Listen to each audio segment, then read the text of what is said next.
Thank you. Great. That's great. That's great. Hello, and welcome to the end of year list. Now, motherfucker, I haven't done shit on this channel in ages. So I thought, shit, let's just get into the right attire, you feel me? Oh, look at this bitch. Oh my god, I look... Damn, look at me. I'm actually going crazy. Look, I'm not gonna lie, this is my prom suit. I haven't worn this shit since like a job interview. I don't know where my tie went, but fuck it. I actually don't look too bad. Look, I had to come in with the, like I said, proper attire for this shit. Top 50 albums of 2023. I'm going to keep it. I'm going to use my mum's phone, as per usual, bringing back the OG essentials when it comes to this music shit. Look, I usually do top 10 albums per year. It's kind of my thing, right? Because I'm in school, I don't listen to a lot of music, but because now I've been in college, it's a little bit different. I've got to not go outside as much because now I can listen to a fuck ton of music, considering timetables are a bit different now and shit, right? So yeah, I've listened to a lot of fucking good music this year. And look, I kind of wanted to get this shit over and done with because I'm not gonna lie, it hasn't been the best year for me. It's been decent. There's been a lot of decent moments, a lot of them coming from music, which is, again, the theme of this video, top 50. Now, before I do start, hold on, give me a minute.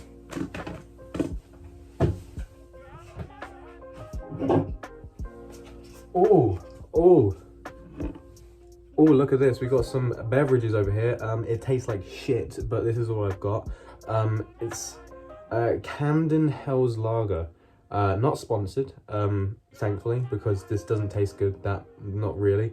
It's got a horrible aftertaste, so I really wouldn't recommend. But I thought, look, I gotta have a beverage. This video's gonna be a long ass video. I've actually got three. I've got one in my desk, which I'm gonna open. So again, hold on.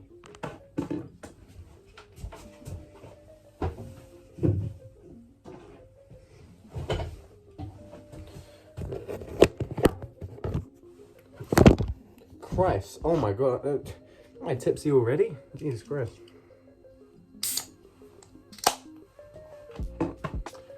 Lovely stuff. Sorry for that little inconvenience. Let's give it a nice little taste test. Yeah, not great. Definitely not great at all. I'm going to leave it up here. So if you see me reaching, you know why. I might actually move it down to my desk. Ian, sorry about that. Let's just get straight into it. And look, I might get this blazer off because I'm not gonna lie, my room is a bit fucking hot up here. But yeah, look, we're gonna go through a few honorable mentions. I've got one honorable mention before my number one spot, and it's for a very specific reason, so I'm not gonna reveal that honorable mention just yet. So I've got about five or six honorable mentions. Yeah, they just didn't make the cut. Still really good albums.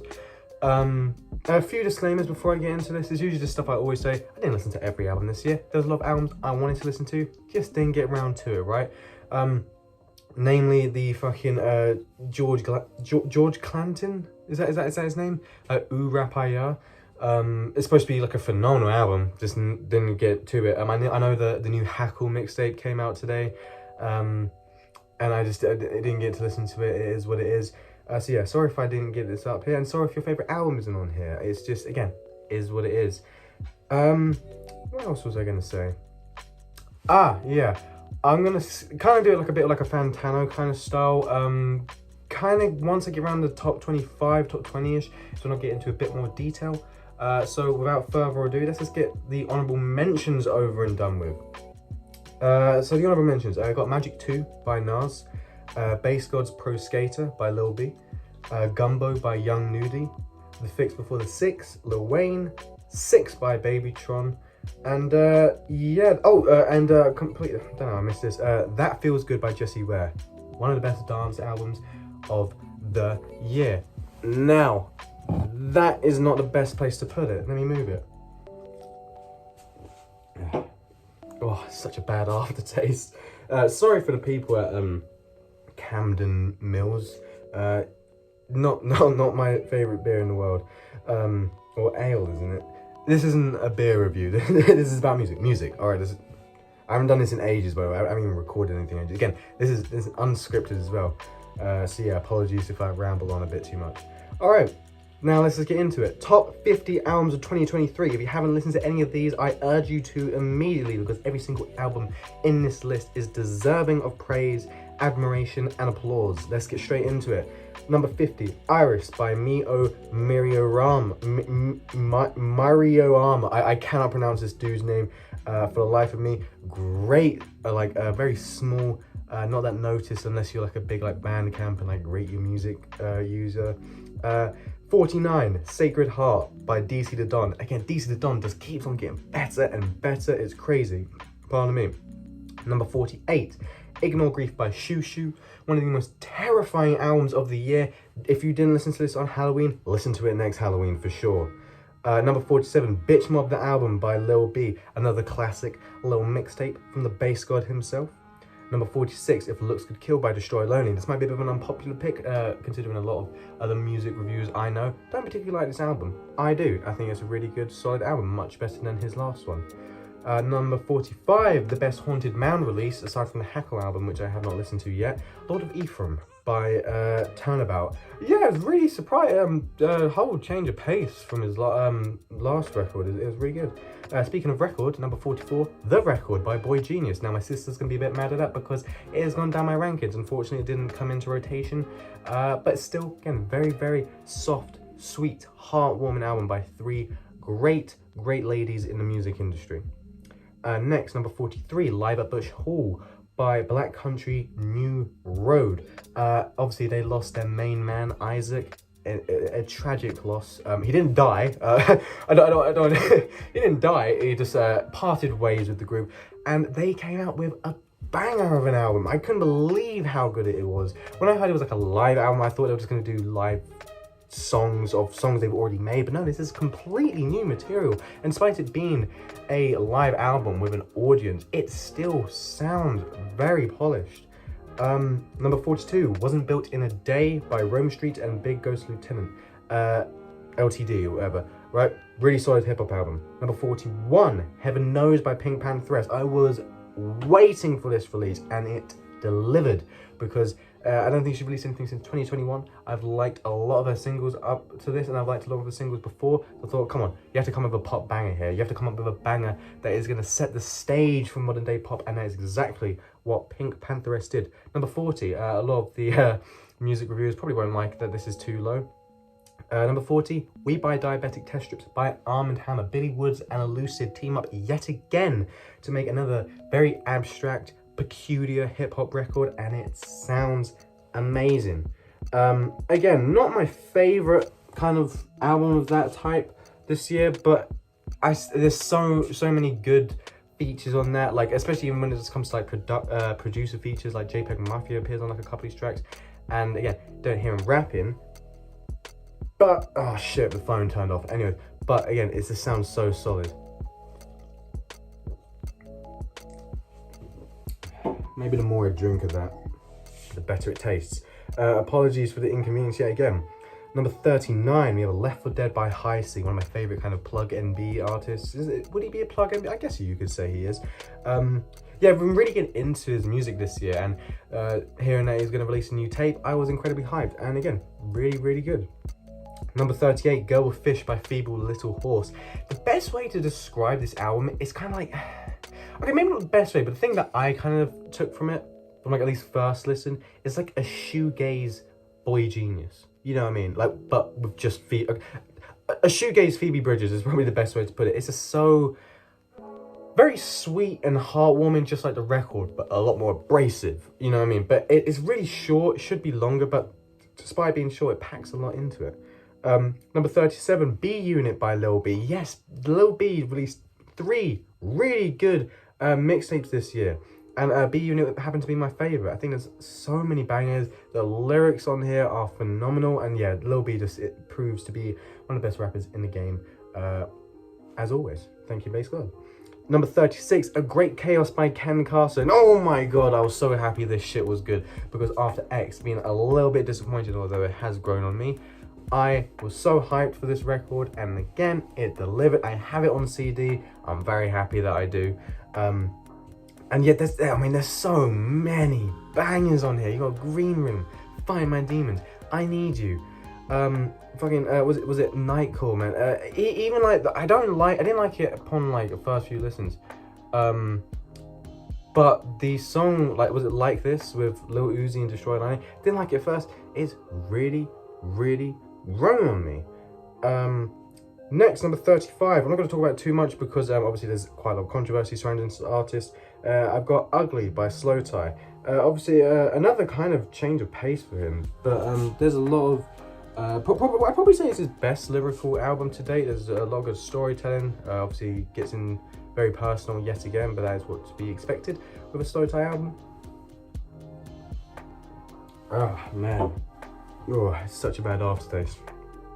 Number 33, Cracker Island by Gorillaz. I didn't really see that many people positively review this album, and I get that it's not as great or risk-taking or boundary-pushing as some of their classics. I still think they just made some fantastic music. I mean, like Skinny Ape, Oil, the Cracker Island, the self-titled song, it's so good. Like, again, is it as good as the best stuff? No, but for me, I just think it fucking hits. Number 32, Red Moon and Venus by Kali Uchis is one of the best R&B albums of the year. The best word, it's so gorgeous. It's sensual, it's beautiful. It's just everything you want in a modern R&B album. And obviously Kali Uchis' voice is one of the best in the game. The features on here of like Summer Walker, oh my God, it just sounds beautiful. Number 31, another album that hasn't really got that much positive reception, Sex Money Drugs by Lucky. I've been getting into a lot of Lucky this year, and I just thought it was a really nice short tape. Again, you got songs like Super Ski,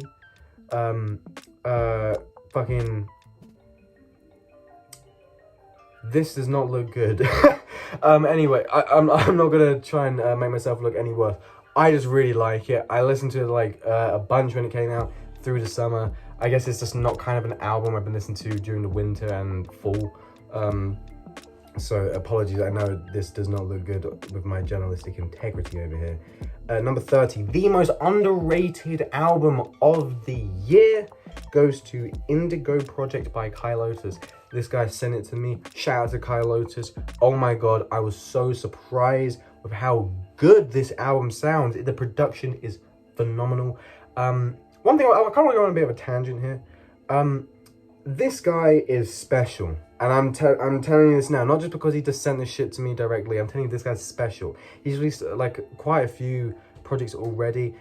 This one seems to be one of the most well polished of his so far, and it's one of those things where, like, obviously he's a young artist. He's still got a long way to go, right? Has he found his sound yet? No. You can hear a lot of the influences on the album, but I think rather than using those influences to rip the artist off, he makes it original. Not all the time, but most of the time. And specifically the opener, Jupiter, is one of the best openers of any album of this year. It is so beautiful. The build-up of instrumentation is incredible. I think his flows are so nice. He just flows seamlessly over these again, gorgeous beat. I mean, listen to a song like Erykah Badu. I don't know why I pronounce it like that. The hook is amazing on that, and for me, it kind of gives me like Channel Orange, Frank Ocean vibes. You feel me? Like it's something about that song that really gets to me. Same with Sweet Change. Really, just really solid. Not a single bad track on the album. I can't wait for what he releases next, because he's told me some of the stuff that like he might be experimenting with, like new sounds and shit like that. And like I said, I can't fucking wait. Check out Kai Lotus, man, for real. Number 29, So True by Adam Killer. If you follow Drain Gang, you listen to a lot of their music, you obviously know who Adam Killer is. This was a very highly anticipated album for me, and my God, did this just blow me away. I kind of thought that this was going to be like good, but this was great. Songs like I Say Girl are just like, I remember when I first heard that, and I'm like, oh my God, like this is one of the most like heartfelt songs of the year. I just didn't expect that from Adam Killer. Because I'm not like the hugest fan of his music. Obviously, like I like songs like Psycho. Obviously, that's a classic Blade song. But that song just like it is genuinely one of the best songs of the year. Like I'm being so dead ass. Like the vocal performance on that is so raw, if that makes sense. Like the shows a very vulnerable. So I mean, I've never questioned his singing abilities because he did like a cover of Agony by Young Lee, and I thought it sounded really, really nice. We did an even better performance on this one. Sorry for the awkward breaks. Really, really sorry about that. Next, number 28, Ways of Knowing by Navy Blue. Great hip hop album. The beats are some of the best of the year. I think the reason why I didn't have it as high is because this is gonna sound like, again, it's not like to obviously diminish what he's done on this, because does he sound great? Like he sounds great on a lot of these songs, but I just feel like some of these beats might just sound better with other people on them. And again, that's not to discredit Navy Blue, because his flows were some of the best of the year. It's just sometimes he's like a little bit too laid back, but regardless, great album. Like for the summer, like especially like next year, I'm gonna be bumping this shit in the summer for sure. And if you kind of like the kind of more like laid back Earl Sweatshirt approach, you probably like this because they've worked together in the past before. And yeah, it's just really, really, very, very relaxing album. You know what I mean? If you're having a bad day, like I have been recently, definitely listen to this because it definitely raises your spirits. Number 27. Got Wave God by Cartier God, and I don't know how to pronounce it. It's like Moles or Mole Dollar Sign. I don't know. I've been getting into a lot of Cartier God this year. It's a very short tape, but man, the flows are there, the hooks are there. It is such a vibe, great atmosphere. They obviously, I don't know the actual song, so apologies for any fans of this band and the band themselves. They sampled the old Pyrocynical intro, let's just put it that way. If you're a big Pyrocynical fan, you obviously know what song I'm talking about, and it just sounds beautiful. I never heard of that Mole guy before. Again, apologies if I know I'm probably pronouncing the name wrong. Never heard him before, but he brought some really nice melodies to it. And Cartier God just did Cartier God things. Anyways, number 26.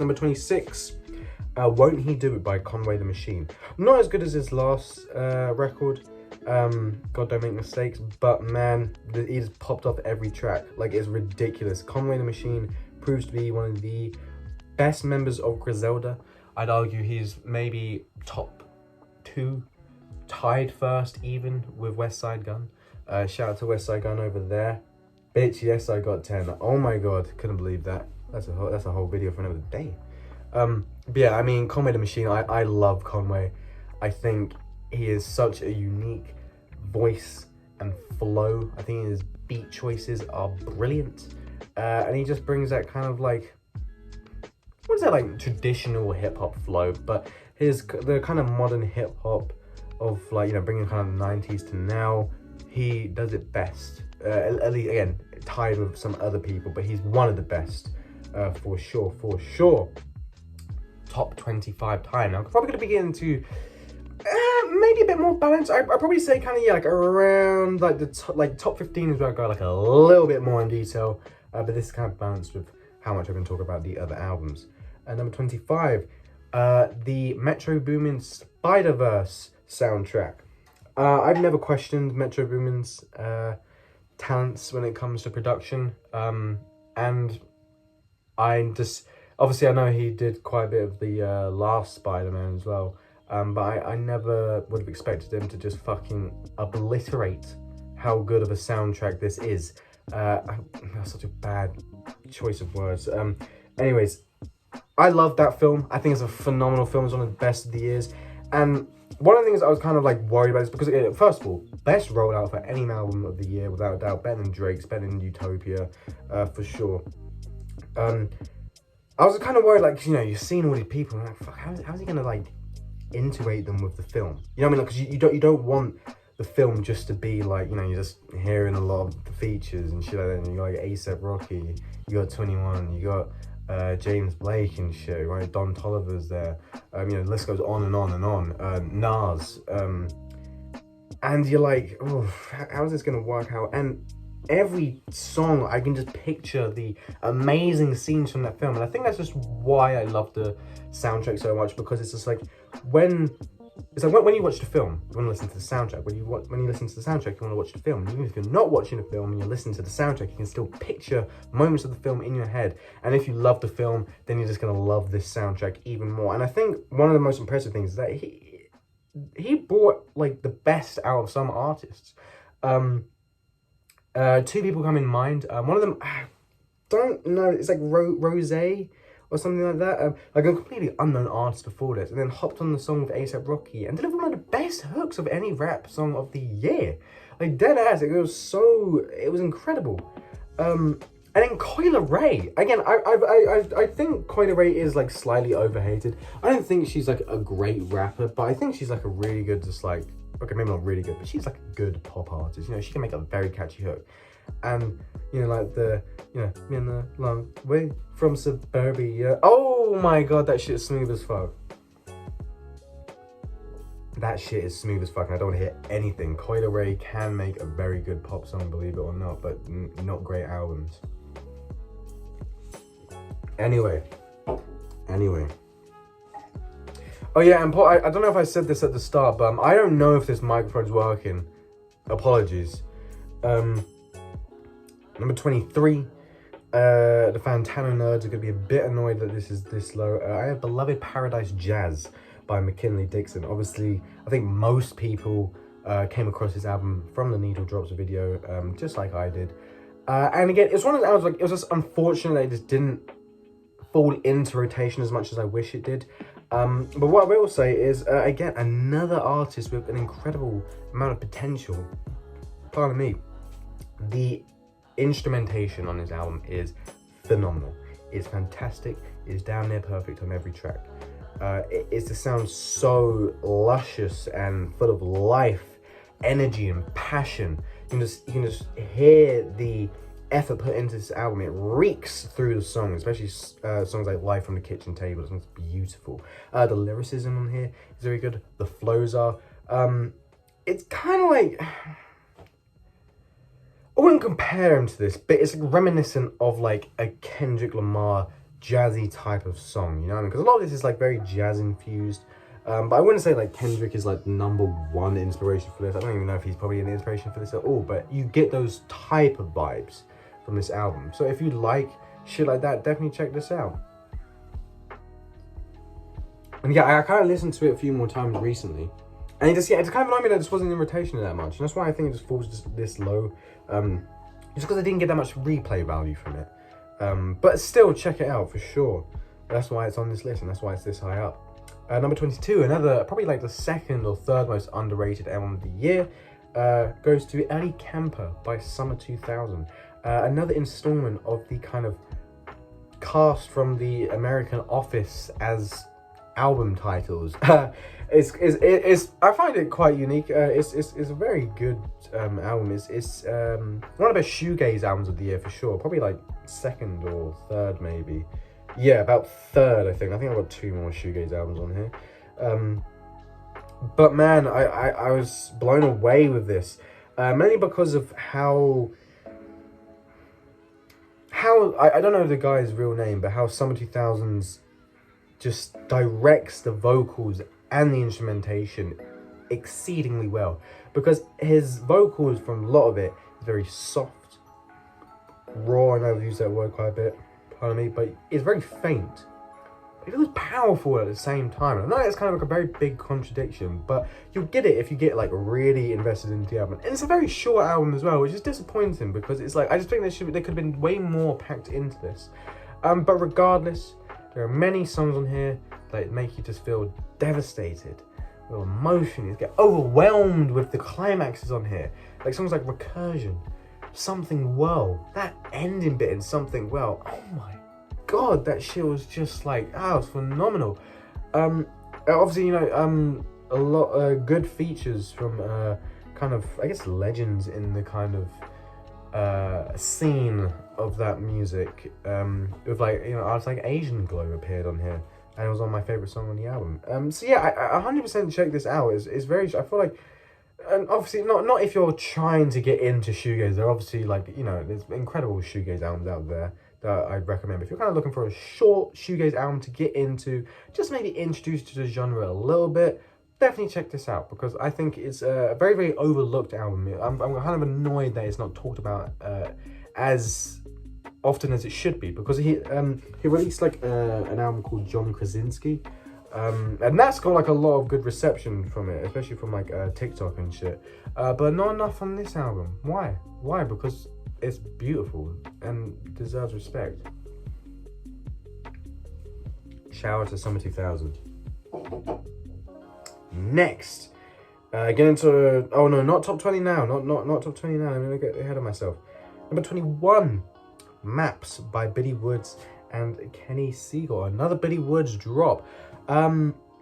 Fuck me, this shit is like all over the place, but in the best way possible. One of the things I really like about Billy Woods, and not just Billy Woods in particular, just like a lot of abstract hip hop, is when you listen to an album like this, such a peculiar and mind-boggling album, you never know what's going to happen next. With each track, it's so layered, especially lyrically, but also just atmospherically as well. You're like, what the fuck is going on? You know what I mean? It just like, just slow down a little bit, let me catch up, like, Jesus Christ. I think that's what makes Billy Woods music just like as incredible as it is. It's kind of like the reason why I like Kanye so much. Obviously not as a person, I always have to preface that, which is annoying, fuck you Kanye. But it's kind of like reminding me of how, like, with Kanye, almost every song just sounds so different. You never know what you're gonna hear, and I think Billy Woods does that, but just takes it to an extreme level. And yeah, it's so good, man. I mean, again, really good features from people like Quali Chris, Danny Brown as well. Oh, I think it was on Year Zero. Ooh, great song. Now getting into top 20 big albums. Okay, these are the big ones. These are the albums I listen to throughout the year constantly. Some of them, because I had to revisit a couple. Shut up. Number 20. One of the most saddest albums of the year. There's a lot of sad albums in this top 20, which could probably explain why I didn't have a great year. But this is it's kind of like the Summer 2000 album, where it's soft, so powerful, but it's also very calming, very melancholic. It kind of fills you with a bit of nostalgia, despite it only being released not that long ago. And that's Space Heavy by King Kool. Oh my god. Oh my god. This album is incredible. I have been meaning to do like a bit of a deep dive in King Kool's discography. And man, this just came on me like a ton of fucking bricks, because it's like, oh my god, he has just such a beautiful set of vocals, and the way he just manages to just like fit with every single song. And it's not always soft. There are songs where like he gets a bit aggressive, you know, lets his emotions to get the better of him. But songs like Seaforth, If Only It's Warmth, are just so like, I just feel like I'm being hugged. You know what I mean? And obviously there's like a lot of lyrics, because I think he had like a, I don't know if it was recently, but somewhat recently, he now has a child, and a lot of this album is directed towards like fatherhood, becoming a father, and does it in such a poetic way. Is the best way to describe it. Number 19, apologies if I'm pronouncing this wrong, For Evite by Dod Mark. And I know I pronounce that very horribly, but if you don't know who it is, it's basically Young Lean and Sherman or Good. I don't know how. I should have probably researched that. One of the two, I'm pretty sure. Apologies for any Young Lean fans who are going to get pissed off at me. But obviously this is a side project for Young Lean, as well as Jonathan Lean Doer. And I thought this album was incredible. It's so... Again, it's kind of like, I guess, a little bit all over the place as well. There's so many different sounds. You get some like punk stuff, some indie stuff. But Young Lean, I've always thought Young Lean is an underrated singer. I think he has such a beautiful voice, and I wish he utilised it more. On this album, a lot of it is singing, and it sounds beautiful. The production, obviously, it's not like the usual Young Lean sound where you get some cloud rap hits or just some very like emotional kind of instrumentation of songs like Agony or Bend a Girlfriend or Yellow Man or whatever, or Waterfall. A lot of this is just the traditional, you know, instruments in a lot of songs. Drums, guitars, you name it. Pardon me. And it, again, it's so... The weirdest kind of... I don't know how to describe it. It's just a very hard to describe album because there's so much to talk about. There's so many different sounds he utilizes, and it's not like, you know, obviously whenever like a rapper delves into a genre outside of rap, and I mean like outside of rap, not like R&B, I mean rock and punk and stuff like that, because there is like a couple kind of punk tracks on here, and he executes it so well. Obviously, like, you know, hardcore punk fans are probably not gonna like that statement, but for me, I just think the fact that he explored these different genres and didn't fail with any of them just amazes me, and that's why I love Young Lean so much. Number 18, I have Guts by Olivia Rodrigo. Yeah, I mean, Olivia Rodrigo has cemented herself as one of the best pop artists already. Not of all time, obviously, but in the current age of pop. I have her over Taylor Swift, that's for sure. No disrespect to Taylor Swift, because Taylor Swift is, again, overhated. Has made a lot of bops. Stop hating on her, and stop lying to yourself, first of all. But Olivia Rodrigo, for me, just kind of does what Taylor Swift does, but even better. I think the instrumentals on here, especially like, was like Vampire, Pretty Isn't Pretty, especially Ballad of a Homeschooled Girl. Even songs I don't like particularly love that much, like Lacey, is just so, again, sweet, charming at some points. I like how she kind of like, because one of the kind of like, even though like I prefer Sour, one of the kind of issues I had with that album were the kind of rock tracks, because some of them they sound like a little bit corny, even though I loved a lot of them. They sound like, some parts of it like, oof, it doesn't sound great, but on here when she did those type of tracks, she fucking killed it. I love Olivia Rodrigo's music, man.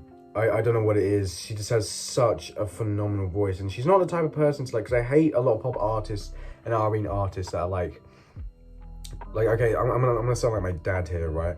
Obviously, I Will Always Love You, Dolly Parton, when she did it, sounds great, right? And then Whitney Houston did it. Does it sound bad? I don't think so. My dad would disagree. But it's the way some artists just drag their vocals out to like an extreme, just to make it so like, you know, look how good my vocals are. Olivia Rodrigo doesn't do stuff like that, which is like quite a lot of pop artists do, where it's like, fucking hell, just don't need to go that hard, you know what I mean? I don't mean hard as in like, you know, like don't... You know what I mean? There's a difference between you don't have to go to like an extreme level compared to going... I'm fucking rambling here. Anyway. Yeah, I mean, great album. I don't know. I just went on a bit of a weird tangent there. Sorry. Yeah, just listen to it. Number 17. Hurting by Silent Crush's Motorist. Liam McKay is a fucking genius. I don't care what anyone says. And I cannot believe the stretch of albums this man has released in a span of like 2 years, and they've all sounded phenomenal. I could go on about this man forever. I think he's tied with the best artist of the year. The other one will be coming up later in this video, but man, pardon me, he's released music under different names, and that you will be hearing, pardon me again, you'll be hearing them much later. But man, and the fact that this is the lowest but this high just shows how good of an artist he is. It's a slowcore album, right? It's not going to be for everyone, right? It's so emotional, like Death of a Heart. Oh my god, is this man okay? It's just like, again, I haven't been in the best mindset recently, or like, you know, a while, but man, these albums are just like, they've come at like, they've come at the wrong time and the best time. They come at the wrong time because they fucking rock me emotionally, but they come at the best time because it's incredible music, and I'm glad I have listened to it. Yeah, the fact that this isn't even the best from him this year just shows how good of an artist he is. Again, a lot of these albums are like fairly short, so for sure, check them out. Number 16, one of the best hip hop albums of the year, Noise Candy 5 by Rome Streetz. Oh my fucking god, this shit goes so hard. Rome Streetz is incredibly underrated, one of the best. Is he part of Griselda? I need to do a bit more of a deep dive with like the artists aside from the big three, but you know, he's collaborated with a lot of members from Griselda. Let me stop rambling. This album's fucking incredible. It blew me away when I first listened to it. Songs like Stunner, Shake and Bake. Oh my god. Especially Stunner. That beat goes fucking... And one of the things I was like, with these kind of like the modern day kind of boom bap stuff, I guess the best way to put it. Sometimes the beats carry. I think a lot of fans of that genre are afraid to admit it, but sometimes the beats carry. But Rome Streetz does not allow that at all. The lyrics are so like, you know, they're just... How to explain it? They're cinematic in a way, you know what I mean? Like, you feel like a fucking, again, directed a top tier Hollywood movie, and this is the fucking soundtrack, and you're in the film as well, and it's not a film, it's a reel, and it's, oh my god, it's fucking amazing. Next, top 15 time, top 15. Number 15, the best pop album of the year goes to a surprising pick. I did not expect her to make as good of an album as she did. Let Her Burn by Rebecca Black. And yes, you heard me, the Rebecca Black. The Rebecca Black that made Friday all the way back in like, what was it, like 2011, 2012, some shit like that, right? That Rebecca Black comes with, I'm pretty sure this is her debut album. Don't expect anything. Like, don't expect anything. And it's not like one of those things where, like, you know, it's not like a hyper pop album. It's not anything like that. It's not a glitch pop album. This is a pop album, and it fucking slaps. Like, it is so, there's so many emotions going through this, and Rebecca Black just has a crazy good voice. I haven't, because I think she has been releasing music for a long time. You know, she doesn't just release Friday and then made Let Her Burn. I haven't listened to any of like all of her previous stuff, right? So maybe this isn't a new thing to her fans, but for me it is. And yeah, I'm just like listening to it, and every time I replay it, I'm like, fucking hell, how, like, what? Like, you know, if you told someone back then that Rebecca Black was going to make one of the best pop albums of a year, you'd be spat at. You know what I mean? She went from a meme to a musical visionary, I guess. That's one beer down. Let's go. Give me a minute.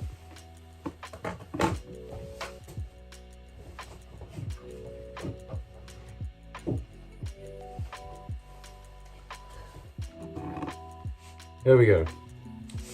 We're really getting into the top 15 this time, because the next one, there we go. Sorry for these very awkward interruptions, I apologize. I don't know if anyone has even come this far through the video, because it is damn near 40 minutes long, but if you have, cheers. Number 14, another album from the legendary Liam McKay, Alive by Take Care. And for every Drake fan out there, no, this is not inspired by the album Take Care. The amount of jokes I heard from that is kind of annoying. But regardless, man, what I really like about this album is, because obviously a lot of Liam McKay's stuff is very depressing. There's a lot of very heartbreaking lyrics, very tear-jerking lyrics. But this one is a lot more just positivity. Instead of being upset about losing someone you love, or like a very heartbreak, you know, like a heartbreak album, you know, a girl you once liked or a guy you once liked not acting the same around you. Rather than it being like that, you're admiring this person. You're like, oh my god, I'm so in love with this person. I'm in love with everything they do and say. They are a perfect human being, and I'm so happy they are part of my life. And this album just represents that entirely. I feel like if you're in a relationship right now, listen to this shit, because you're gonna look at your partner a whole lot differently. You're gonna appreciate them. You're gonna love and care for them, because god damn it, if I was in a relationship, I'd be doing the exact same fucking thing. Because if you listen to a song like I'm Glad I'm Alive, fuck me, that song broke me down. Because I think it's a lot better instrumentation than the other Sign Crushers Motorist album. There's like kind of a lot more like string sections in this, and you also just get to hear Liam McKay's vocals a bit more, because I think it's such a great pair of vocals. And when it's not like, and again, it's not like a problem when you listen to an album like Boyhood by Birthday, one of his other names. There's a lot of it's very muffled and stuff like that to kind of get that slowcore vibe even more. But this, you get to hear it. His vocals are allowed to breathe and be present on the tracks. And they sound great, and again, paired with the instrumentation, he just does a phenomenal job. Especially when he kind of like layers his vocals, it just sounds even more fantastic. It's one of the best love albums of the year, for sure. It just appreciate who you have. That's all I'm gonna say. Appreciate who you have, because you know it's a great thing to be in a relationship, for sure. I haven't been in one yet. I'm looking forward to it. And when I am, shit, this album's probably gonna hit even better. It probably would be higher, but that is not the case. Let me hope. Hold on, I thought my beer was gonna fall down for a minute. Number 13. Quite possibly the best rap to rock crossover of all time. I said that because there's not a lot of other artists that would even remotely come close. And it's that man right there. I mean, I know he's not on there, but you know, that album, Let's Start Here by Lil Yachty. Holy shit, no one could have expected this. I know obviously he did mention he was going to make like a rock album, but I don't expect it to be this good. It's kind of like psychedelic rock album, like, you know, people are like, oh, you know, all this sounds like it's Pink Floyd. Shit, Pink Floyd just sounds like Lil Yachty to me. Pink Floyd just ripped off Let's Start Here. Let's be fucking for real. This album is incredible. I could not and still cannot believe that he made something like this. And this is the thing, right? I need to go on a little bit of a tangent here. I fucking love Lil Yachty, and I have for such a long time. I've always thought he's one of the most overhated artists because of motherfuckers like Joe Budden and old heads just being like, oh, he does his mumble and stuff like that. He's made some bangers when it comes to just his rap career. But now this shit is just phenomenal, man. Oh my god, pardon me. It's like, yeah. Has some of his like rap albums prior to this kind of been a bit lackluster? Yes. There's not been like a ton of effort, for sure. But when it comes to this, oh my god, the effort is just pouring out. Oh my, like you can hear all the time and energy you put into this. And my god, did it pay off. Thankfully, it did come back into rotation. But it didn't for a while, just because at the time, I think it was getting like a little bit overhyped by some people. Like some people like, you know, it's one of the most unique sounding things of all time. And I get it's not, but for someone of Lil Yachty's caliber, a rapper going into this kind of music, it's incredible. It's a humongous feat to capture a sound like this and not make it fucking suck like Rebirth or one of the fucking MGK's shitty rock albums. But yeah, it's so good. It's such a, it's very colourful is what I'd say. But you get some songs where like you know, it gets you into like a happy mood, you know, and really just like upbeat. And you get songs that just make you like fucking mind spiral, like the opener of Black Salmon Hole. And I've officially lost vision is one of the best songs of the year. Holy shit, that climax at the end is great. And I've always admired Lil Yachty's vocals. I don't care that a lot of it is like carried by auto-tune and stuff like that. I've always thought it's a very unique set of vocals. And a lot of people kind of like, well, you know, the instrumentals are great, but you know, Lil Yachty's voice is just this and that. No, it sounds fucking good. Did you listen to Should I Be? Did you listen to that song or not? Because I did, and I was fucking blown away by it. The Zone. Did you listen to that? Well, clearly you don't have the best ears, because he sung beautifully on it. I mean,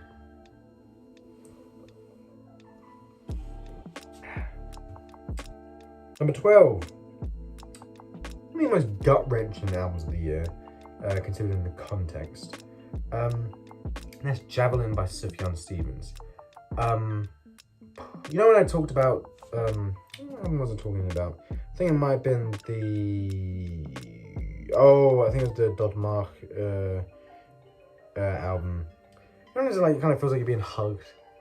You're being comforted after suffering a loss or a tragedy of some sort. This is what this album sounds like, because the context behind this, Sufjan Stevens' partner sadly died. I don't know exactly when, but a lot of this album is dedicated to that person. And it's just so like, it's so joyful and, again, like I said, comforting. But like, it's so sad as well, just considering the context. But I think how he managed, it's kind of like, this album reminds me of like a Van Gogh painting. Like, you know, obviously Van Gogh was a very troubled man. He went through a lot of shit. And the fact that he managed to convey his emotions in such a beautiful pieces of art, to turn his pain into something people can admire and emphasize joy over, is incredible. And I think that is what Sufjan Stevens did on this album, because it just feels like a warm blanket smothering you and just kind of helping you get through the bad times, you know what I mean? And obviously Sufjan Stevens is an incredible vocalist. He's very soft-spoken, but not too soft-spoken where it's like monotone or laid back. It's just the perfect amount of softness, to the point that he just kind of like weaves with the instrumentation, you know what I mean? Neither one is like more powerful than the other at some points. But there are some times where the hammer, the instrumentation is a lot bigger than the vocals. Like, take for instance the opener, beautiful by the way. But yeah, it is such it's one of the albums where I feel like you have to listen to it like all the way through. It's kind of hard to take songs from the album, just listen to them separately. Like, once you listen to one song from it, you have to listen to the whole thing, you know what I mean? But yeah, it's great. 11. Another Liam McKay album, yeah. 3 in the top 20. Is that right? Yeah, 3 in the top 20. And for good reason. Now these are like, all of these are like 9 out of 10s and aboves, by the way. And this is Accept by Dead Calm. I came across this actually like a couple of weeks ago. And I think it's either first or tied with another Liam McKay album. And instead of it being like a slowcore album, it's more of like an indie folk one, I guess. The acoustic guitar is probably the most dominant instrument on this album. And it's just harrowing. It's beautiful at some points, and it's just one of those albums where it really came at the wrong time for me, just considering recent events. And some of the lyrics on here were just like, fuck me, like, you know what I mean? It's just like, why did I have to listen to this now? Because, you know, I've just listened to this shit and I'm like, again, fuck me. Like, this is just like, it's brought my whole mood down. But it's such an like, even if I wasn't in this state of mind, I still think this album is as good as it is. And it's very close to cracking into the top 10. I think, yeah, I think another thing I like about this is that this is another album where you get to hear his vocals more. And I say this is the clearest his vocals have been. And there's times where he's yelping on a song like Oh My God. And just like his whole, the kind of tear-jerking performances, you can just hear it, the passion. Pardon me. And this is why it's like, you know, Liam, if you're watching this, I doubt if you are you okay? Like, being serious, like, man, like the amount of albums you release and how heartbreaking all of them are, it's like some things where, like, thank you for delivering some of the best music of the year, but also just I hope you're doing okay, man. Because unfortunately, I don't relate to like all the lyrics, obviously, but there's like a few from songs here and there which I'm just like, damn, this shit hits. You know what I mean? So again, thank you, but I hope you're doing all right. Top 10 time. Oh my god, Bass God. It's top 10 time. These are the best of the best. It's been very hard to kind of change these albums, you know what I mean? Like, none of these albums have really fallen out of the top 10 upon first listen. Some of these albums are just mind-blowing. Some of the best albums I've listened to genuinely of like the 2020s. And again, like I said, even though this year has been great for me, music has just played a huge part in it, for sure. And I think when it comes to the 2020s, I believe this year has been the best year for music, period. I think these albums are the best representation of why I think this year is one of the best. Because a lot of these albums just mean a lot to me in different ways. For very particular reasons, because a lot of these albums I've spoken to with, and I'm going to shout them out, the Western Throny, a group chat I'm in. I love you guys to death, and I hope if you do get this far into the video, you guys mean a hell of a lot to me, and thank you for the support you've given me the past couple of months. And I'm glad to call you guys my friends and very, very close ones at that. And I think these albums are very special to me because a lot of these albums I've just gone on and on about with these people. And every time I talk to them about it, I get some new thoughts and ideas about this music, and I replay it. And as I'm listening to it, I'm talking to them about it. And like, fuck yeah, I didn't catch that the first time, you know what I mean? So it's kind of like appreciation from others that really helped me appreciate these albums even more. Let's go, shout out to the Western Throny. Number 10, After the Magic by Parannoul. I believe Korean. Apologies if I got that wrong. A Korean shoegaze artist. So yeah, this was one of the other shoegaze albums I was talking about. Still on number 1. But when I talked about like Rome Streets, this album being cinematic, this is even more cinematic. A lot of these songs are very long, but man, the instrumentation is so kaleidoscopic. It's jam-packed with so much emotion, man. And I think his vocals, again, it's like one thing you don't even need to understand what he's saying, because I sure as hell don't.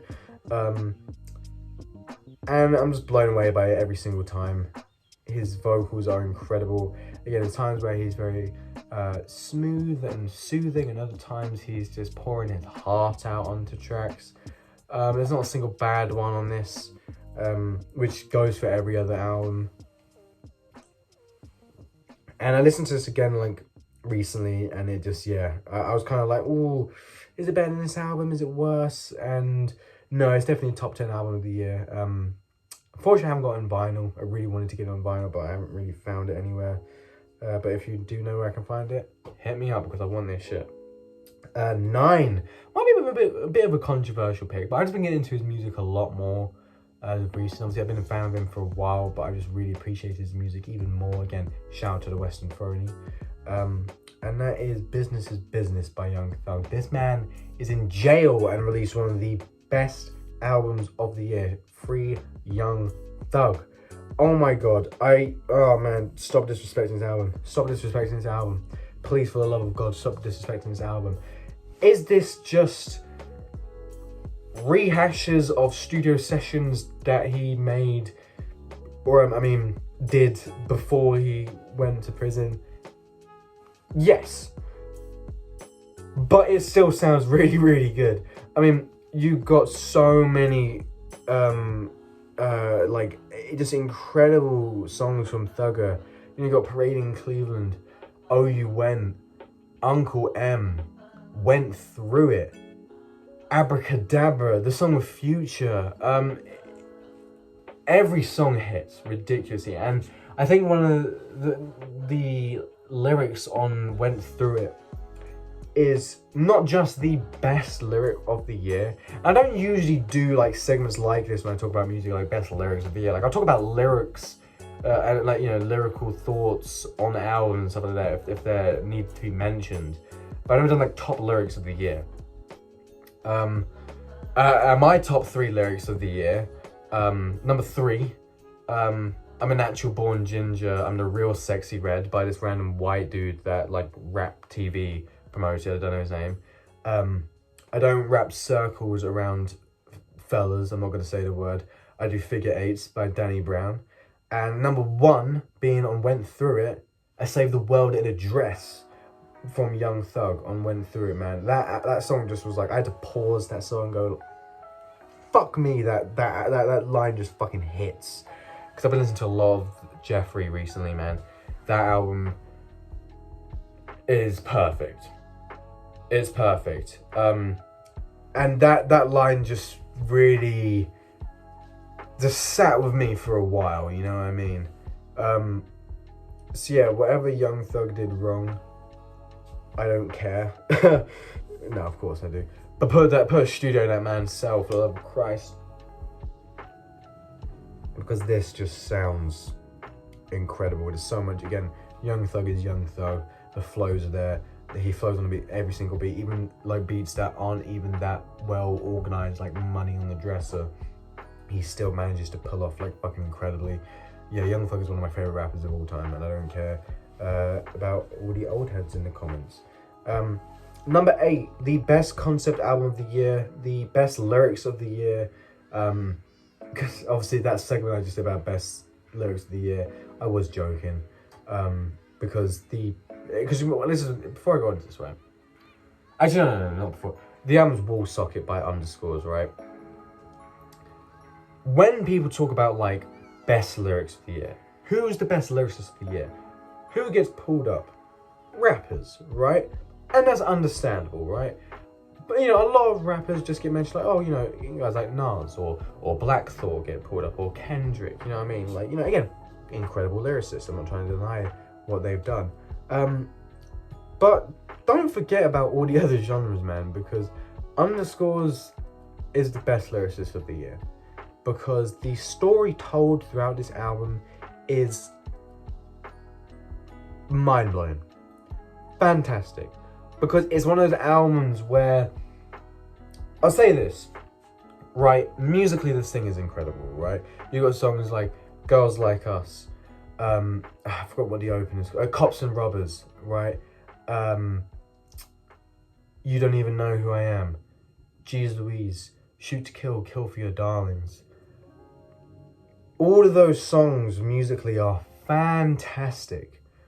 But do I think it's better musically than some of the albums I've just mentioned? No, not all of them, but it's the lyrics that, like, and this thing, lyrics don't always enhance an album for me, but for this album in particular, it definitely did. And that's why I'm saying, if you get around to listen to this, if you don't listen to the lyrics, the album will still be incredible, don't get me wrong, but just take the time of your day to just read the lyrics, because you will understand and appreciate this album a lot more. I'm telling you now, you will appreciate it a lot more.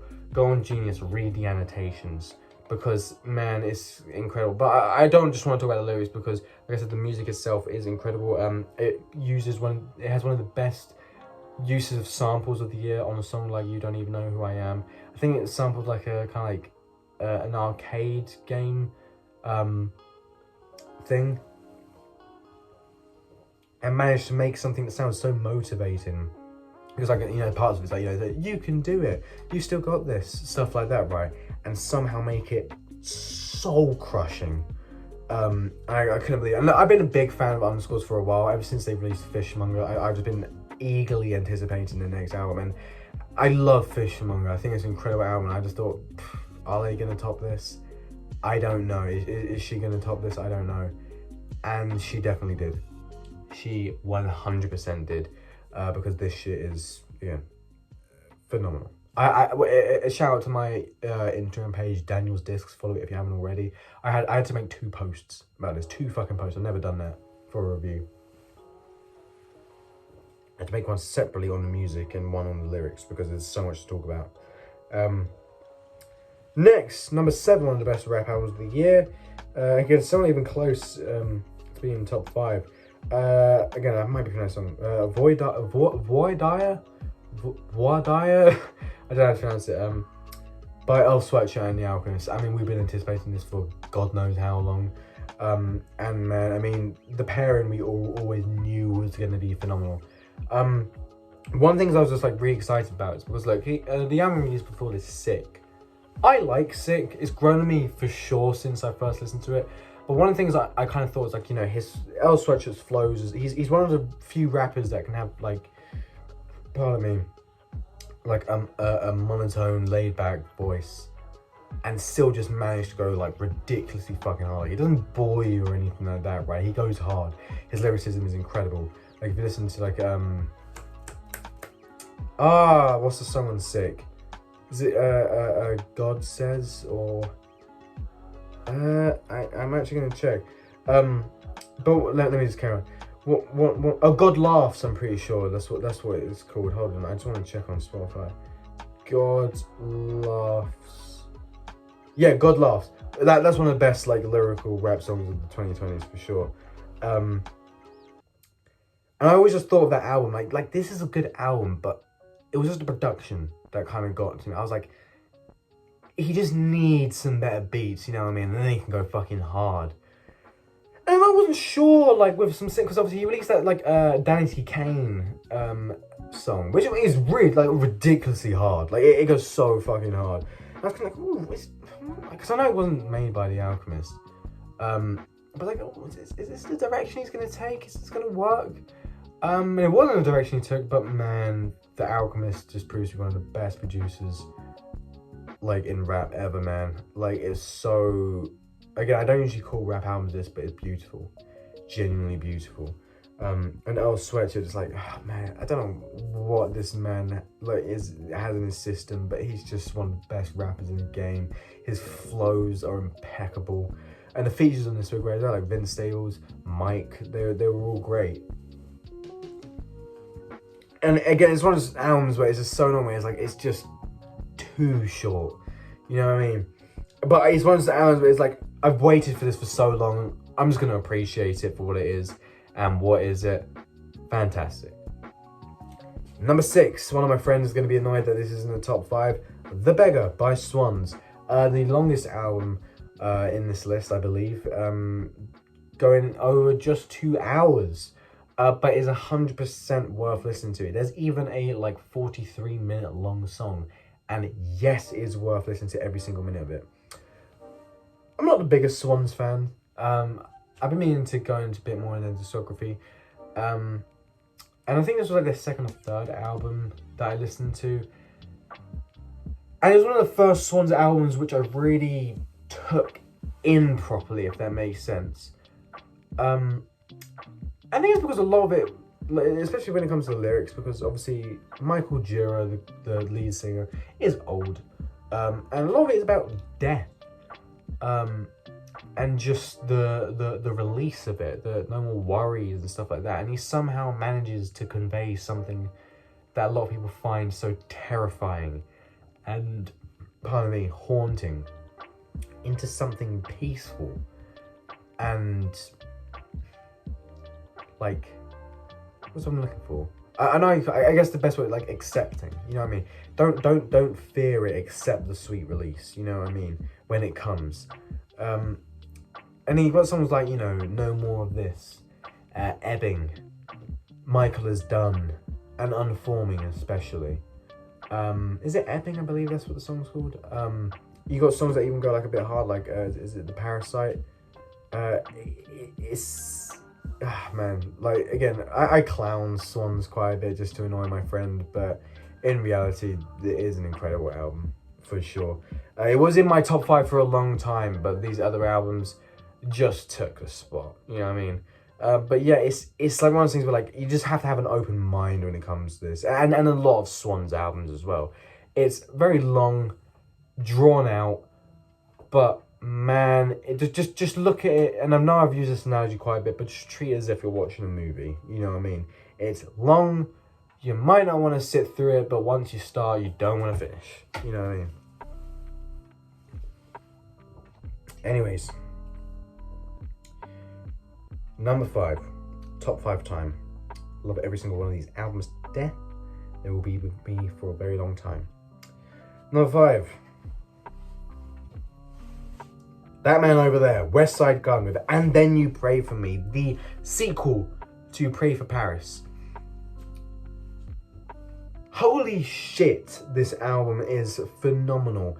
Obviously, the kind of whole talk about this album before it came out was West Side Gun is going for a different approach to this. Was it going to keep some of that traditional Griselda sound? Yes. But he was also going to incorporate some like trap beats. You know what I mean? And a lot of people, especially as like kind of hardcore fans, weren't too pleased with that because they're like, you know, we want the normal stuff, right? But he took a risk and did it very, very well. Even the songs that like I don't think I appreciated that enough, like something like LL Bullgun, is one of the best songs on the album. No, but I still think it's a very, very good listen and you know, deserving of a lot of like replay value. You know what I mean? But man, you know, the amount of crazy features there are on this, like, you know, with Denzel Curry, that hook is incredible. The song with Conway the Machine and JID, I mean, what a collection of artists to have on a track. Obviously, you know, you get the main guys like Benny the Butcher and again Conway the Machine. You again on like a song like Costas, oh my fucking god. And obviously Stone Cold Cooks on the song Kitchen Lights. And I'm not going to get into that too much because I have another video coming out about my favourite songs of the year, and that is one of my favourite songs of the year. But all I will say is it's one of the first rap songs that has made me cry. Not necessarily just purely off of the lyrical content, but just the sound of it. Which I just never thought I'd say about West Side Gun song. But I think this album just like, again, was I worried about it before listening to this? Yes, but I think it just sounds fucking fantastic. Number 4 was in my top 3, but after just re-listening to some more albums, I'm just like very, very, very, very, very, very, very close. And lived up to every single expectations. And this guy is now solidified in my top 5 artists of all time with this release. There's Quaranta. Why did I say it like that? Quaranta by Mr. Danny Brown himself. One of his most laid back, one of his most personal albums he's ever released. With songs like The Opener, with lines such as Rap Done Saved My Life, and also Fucked It Up at the same time. Yeah, a lot of songs about him talking about cheating and how much that's affected him and how just, I mean, it's so much to talk about. And again, it's one of those albums where like a lot of people complained that like, you know, he didn't bring his wacky side to it, you know, like his classic unique vocals into this. And I just don't think that's a problem, because again, you do hear that on the songs like Tantor, which is one of the best singles of the year. Like, that instrumental is like just phenomenal. I don't know how Danny Brown just rapped over it so seamlessly. You also get a song that like samples the same song on that album, the song Red Death. I can't remember what the actual song is, but he sampled that with Dark Soul Angel, and just like, oh my god, it fucking popped off on that shit. You look at the songs that like, you know, talk about stuff like societal issues, with songs like Jen's Terrific Vacation, which one of my friends pointed out on the Western Fernie. Shout out to Ari. I don't know how I didn't catch this on, but Jen's Terrific Vacation is a play on words with gentrification. Wow, because obviously a lot of the songs is like, you know, how like, you know, a lot of the poor areas Danny Brown grew up in became gentrified with all these rich people coming in and just taking over the places he used to walk around and live near and stuff like that. So again, you get really personal tracks, not just like from his like issues, but just the stuff around him as well. And also, you know, there's an incredible play on words. I don't know all of it, but it was like, you know, you got songs like celibate, you know, like, yeah, now I'm celibate.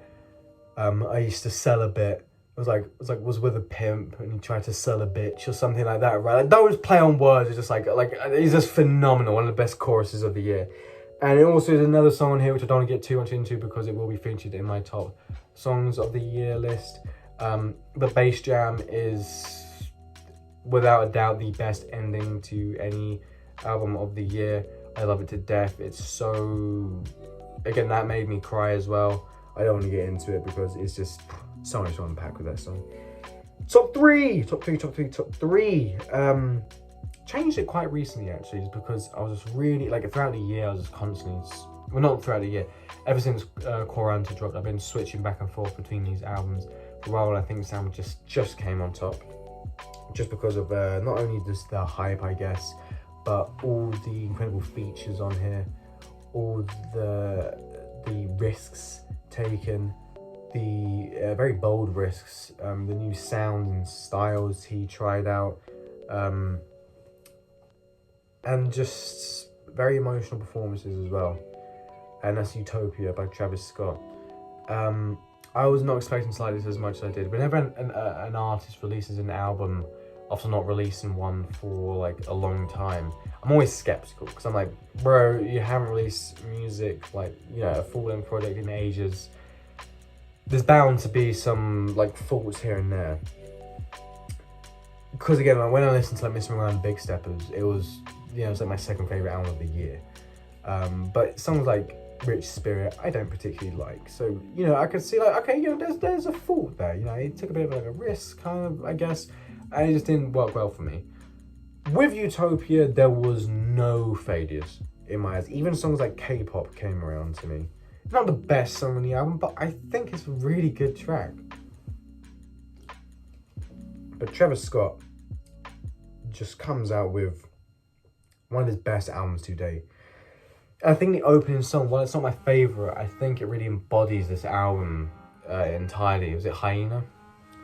You know, you listen to it and you're like, what? Like, it catches the listener's attention almost instantly. And you do not know what you're getting. Obviously, there's some stuff that he has kind of, you know, used before. Not like sounds, but like styles and flows he's used before.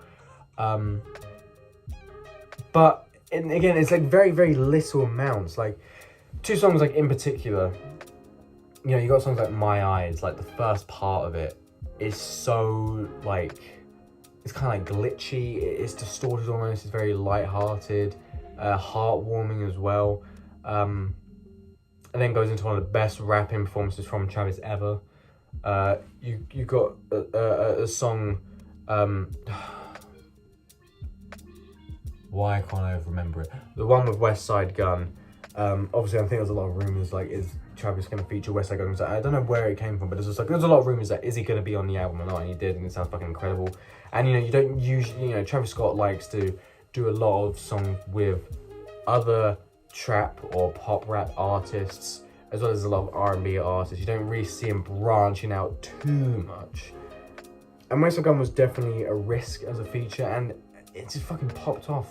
In songs like Mud and Jam, like Tizo Touchdown. I wasn't a huge fan of Tizo's latest album, but that features quite possibly like top 3 best vocal performances of the year. I couldn't believe that. And it's like, I know, I was kind of, so like, one of those songs where like, when I first listened to it, I was like, oh, am I gonna like this? Oh, this is like, you know, because it's that very kind of like, it's a very weird way to describe it, but it pumps you up, you know what I mean? You know, you're like, oh, this isn't the sound I'm used to hearing from Travis. I'm like, oh, am I gonna like this? Am I not? And as soon as like 5 seconds goes past, I'm like, this is one of the best songs on the album, without a doubt. And it annoys me because like, there's been like a lot of obviously talk whenever it comes to like rap albums, who had the best feature of the year. Tizo could have had the best feature of the year if it was just a bit longer, but the way he just used every ounce of his voice to create one of the most just glorious features of the year, it just blew me away. He's also got songs like Parasail, which is a very, very like vulnerable track from Travis Scott. One of, if not the most vulnerable track from him. Obviously, you know, I didn't really appreciate him putting a guy like Dave Chappelle on there, but I think even his inclusion is worthy of some sort of praise. Obviously, Young Lean features on there. I was so happy he featured on there, but again, it was too short. And then obviously there's like, you know, you get some obviously very like hyped up features. Obviously you got like Drake on Mosh Pit, sounds great. Playboy Kai on Fiend, obviously that was just like a phenomenal feature. And yeah, it was well worth the hype and probably even more. As of right now, I'd probably say this is my second favorite Travis album, just below Rodeo. And yes, I do think this is better than Astroworld, and I think people will agree with me. Like, give it like a year or two, and people look back on this album as one of Travis's best. Number 2. The first album I listened to of this artist, because I know she has released something else like a couple of years ago. And what an introduction. Census Designated by Jane Remover. Probably the most passionate, heartbreaking album of the year. There's so much energy put into this. And you can hear it. And again, I think this is like, when I'm talking about like another shoegaze album, like the Summer 2000 album, obviously it's when I was saying like how, you know, he somehow makes his vocals present and powerful despite the instrumentation being like very abrasive. I think Jane Remover does that, but 10 times better. The instrumentation is so distorted and abrasive and in your face. It's incredibly powerful. It overwhelms you. The emotions you feel from this just fucking hits you in the face and it just fucking suffocates you. You know what I mean? To an extreme amount.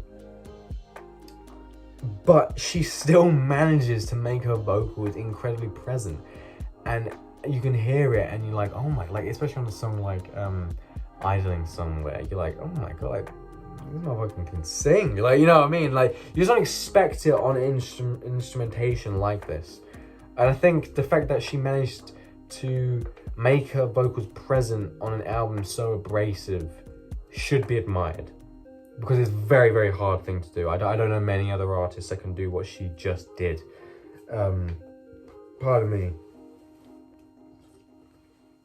But it's also, there's not just, because there's a lot of like climaxes on this, but there's also songs that don't have climaxes and still sound great, like the opener. I think, you know, I don't know if this was on the opener, but it also has one of my favorite lines. You know, you want crazy, I'll give you insane. You know what I mean? It's great. I think the lyrics are very good on this as well. Very personal. But I think the track that really summed up this album for me was the last track, Contingency Song. We can literally hear her scream her heart out at some parts in the background. And you're kind of like expecting something to just come like crashing down. And it doesn't. And is that a problem? Absolutely not. But it's something about that just makes me appreciate this album so much. I can't exactly describe why, but it's just like, it's such that is like tied. No, it's probably like second best ending of the year with like obviously Bass Jam by Danny Brown. But man, yeah, another incredible shoegaze. If you want like a heavy shoegaze album, definitely check this out. Yeah, it's one of the albums that was very, very close to rivaling the top album. Very, very close to rivaling the top album. And I'm actually going to get it out because I did get it on vinyl. Luckily, I got a poster with it as well, and I still haven't found a frame despite it coming to me in like August. But I have it laying around. You know, it will be up on the wall somewhere. But let me get it out real quick because it's a very special album to me. It's been rotating throughout the whole year, and yeah, I'll carry on a bit once I get it out. Bear with me.